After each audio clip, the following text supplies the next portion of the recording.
আসসালামু আলাইকুম। তো আমি তো পুরো বসিলাটা রাইড দিয়ে আপনাদের দেখিয়েছিলাম, পুরো বসিলা ঘুরে। আজকে আমি মূলত সাইকেল রাইড দিচ্ছি। তো ওই দিন সাইকেল নিইনি, আজকে আমি পুরো ঢাকা উদ্যান, সরি বসিলা যে গার্ডেন সিটি, তো গার্ডেন সিটিতে আমার মামাও থাকে। তো পুরো গার্ডেন সিটি আমি নিজেও সব জায়গায় যাইনি, অনেক বড় একটা জায়গা, আস্তে আস্তে 4-5 দিনে পুরোটা কাভার দিব। তো বসিলা গার্ডেন সিটি থেকে আমার মামা থাকে, পুরো গ্রামীণ জায়গা। রাস্তাগুলো হচ্ছে প্রচুর পরিমাণে ভাঙ্গা, হ্যাঁ রাস্তাগুলো কিন্তু মানে অতটা ভালো না।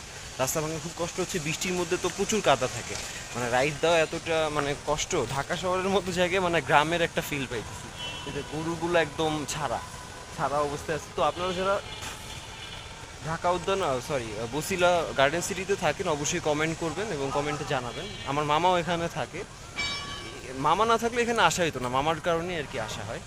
3 নম্বরও ব্লক ডিতে থাকে। অ্যান্ড এই যে এখানে আমি আসছি, সম্ভবত এটা ব্লকে, পুরো গ্রামীণ জায়গা, একদম নিরিবিলি, প্রচুর। এই যে গরুগুলো একা একা চলতেছে, বাচ্চারা খেলা করতেছে, নাইস।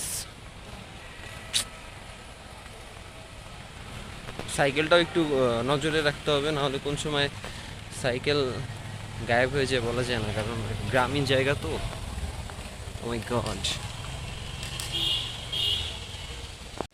তো একটা জিনিস আমার সকলকে দেখানোর একটা ইচ্ছা ছিল, সেটা হচ্ছে কি মানে বসিলা গার্ডেন সিটির মানে রাস্তাগুলোর যে অবস্থা, মানে রাস্তাগুলোর অবস্থা হচ্ছে মানে পুরো এখনো খারাপ, প্রচুর পরিমাণে রাস্তাগুলো ভাঙা।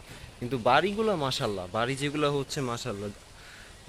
মানে পাপা মারা গেছে তো 2015-তে, হ্যাঁ 15-তে। তো 2012-র দিকে সম্ভবত আমরা যখন আর কি গার্ডেন সিটিতে ফার্স্ট আসি, তখন গার্ডেন সিটিতে কাঠা ছিল সম্ভবত 50,000 টাকা। তো আম্মু ওইটাই বলতেছিল যে আমাদের তখন টাকাও ছিল, এনাফ পরিমাণে টাকা ছিল এখানে প্লট বা কাঠা কেনার জন্য। তো 50,000 টাকার প্লট বা ফ্ল্যাট এখন আপনার প্রায় 1 কোটি টাকা হয়ে গেছে। মানে আমরা যদি ওই সময় 3 কাঠা 1.5 লাখ টাকা দিয়ে কিনতাম, তাহলে 3 কাঠার দাম এখন হয়ে যেত প্রায় 3 থেকে 4 কোটি টাকা। মানে আমরা আমরা আমরা এটা দিয়ে বসে খাইতে পারতাম। তো এই জায়গাটা আসলে রাস্তাঘাট এখনো উন্নয়ন হয়নি, জানি না সরকার কবে উন্নয়ন করবে, বাট বাড়িগুলো মাশাল্লাহ সেই হচ্ছে, সেই এক একটা বাড়ি বানাচ্ছে মাশাল্লাহ। তো দেখা যাক, আমি আস্তে আস্তে পুরোটাই রাইড দিব, দেখি কি অবস্থা। রাস্তাগুলো খুব খারাপ অবস্থা। তো আমি বর্তমানে আছি বসিলার মধ্যে। তো মিনচা হাউজিং অনেকে বলতেছে এটাকে, বসিলা গার্ডেন সিটি ঠিক আছে, কিন্তু এটাকে মিনচা হাউজিং বলে বা সূচনা রোড বলে। তো সূচনা রোডের একদম লাস্ট স্টেপে এসে আমি দেখতেছি একটা সাঁকোর মতো আছে। একটা সাঁকো আছে আপনার সোসাইটির ওইদিকে, আর আরেকটা হচ্ছে মিনচা হাউজিং। তো ওই সাইডটাতে আমি যাবো না, ওই সাইডটাতে কী আছে আমি আসলে জানি না মেইনলি। তো গাছপালা অনেক আছে, আর মানে জায়গাটা অনেক মশা, প্রচুর পরিমাণে মশা, মশার কারণে টেকাও যায় না। অ্যান্ড হচ্ছে অ্যান্ড এই যে বাড়ি ঘরগুলো উঠতেছে এখানে, বাড়ি ঘরগুলো, এই যে এই বাড়িটা অনেক সুন্দর, কিন্তু নাইস একটা বাড়ি, পুরা গ্রামীণ একটা জায়গা, মনে হচ্ছে যে সাপ কেঁচো ঠেচো আছে এর মধ্যে, একটা সুন্দর একটা বাড়ি, অনেক ভালো লাগতেছে। অ্যান্ড হচ্ছে যে ওই বাড়িগুলো হচ্ছে, ওই যে দেখা যাচ্ছে ইটের বাড়ি, ওগুলো এখনো হচ্ছে, পিচ ঢালাই হয়নি মেবি।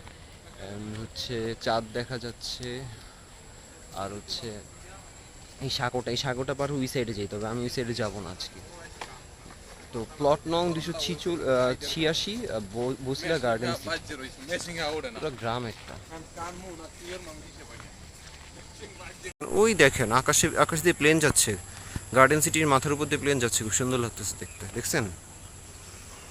একটা সময় এই প্লেনটা চালানোর স্বপ্ন আমারও ছিল, কিন্তু পাইলট লাইনে যাওয়া হয়নি, আসছি ইঞ্জিনিয়ারিং লাইনে, কম্পিউটার সায়েন্স ইঞ্জিনিয়ারিং। কিন্তু একটা সময় আমারও পাইলট হওয়ার অনেক ইচ্ছে ছিল। ও মাই গড, নাইস।